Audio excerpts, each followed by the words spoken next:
Welcome to the President's Diary, where we take a look at His Excellency Dr. Mohamed Irfaan Ali's week of activities. His Excellency started his week by commissioning the Exceptional Learner Center in Cottonfield, Region 2, for children living with disabilities. Every child, regardless of their learning differences, deserves the chance to realize their full potential.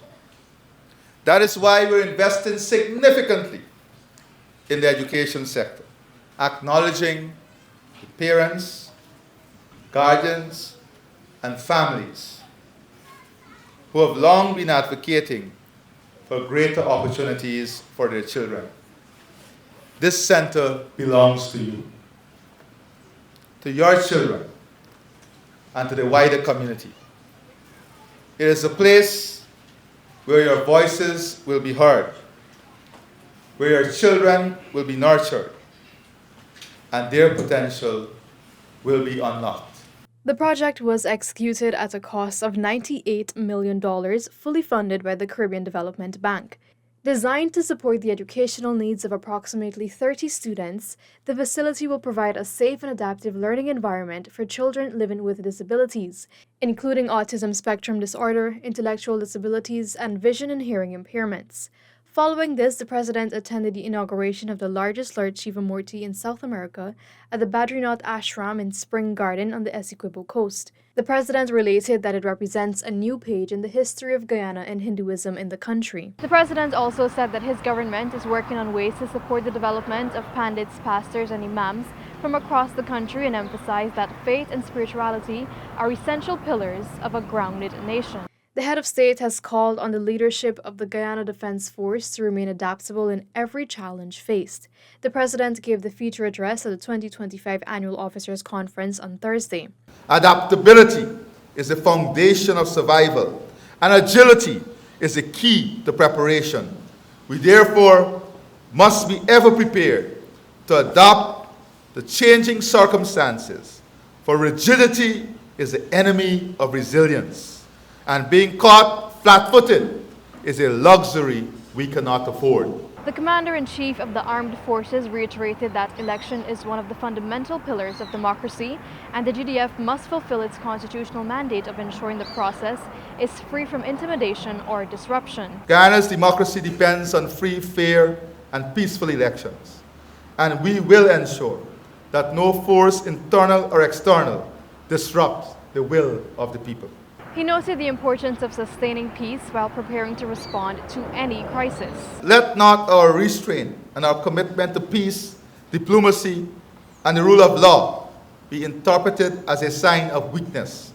Guyana is prepared and ready to always defend our nation against any threat to its sovereignty. On Thursday evening, the President gave a live address on social media, delving into a number of issues affecting Guyanese. The PPP government will always protect the rights of all those who criticize, because between 2015 and 2020 they were silenced, muted.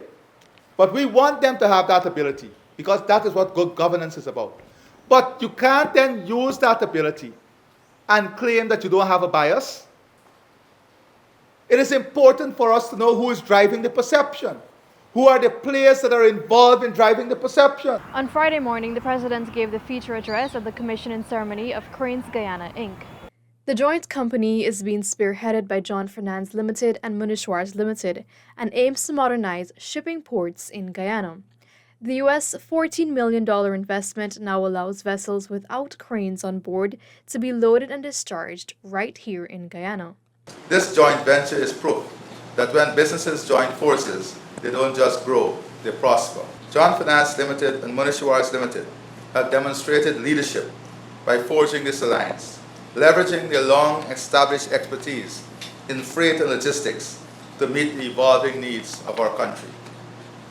It is time for our local companies to embrace a new mindset, one that encourages them to think bigger, act bolder, and grow together. The rapid growth of our oil and gas sector and other sectors in our country demands a shift in perspective. No longer can businesses operate in isolation or remain content with small-scale operations. Now is the time to graduate to larger entities, to build consortia, and to form strategic partnerships with both local and foreign firms. President Ali received the letters of credence from Her Excellency Maria Cristina Perez Gutierrez, accrediting her as the Kingdom of Spain's non-resident ambassador to Guyana. The ambassador and the president discussed areas for cooperation, including agriculture and food security, oil and gas, increased trade, and the strengthening of existing bilateral ties. Later on Friday afternoon, the president turned aside for the new West Demerara Regional Hospital. There are some very important concepts in healthcare that we must understand in building this world-class healthcare system.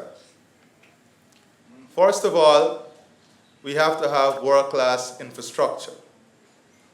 And today what you're seeing is another representation of that world-class infrastructure that we are building to support the healthcare system. This is the President's Diary, where we took a look at His Excellency Dr. Mohamed Irfaan Ali's week of activities. Thank you for watching, and do join us again next time.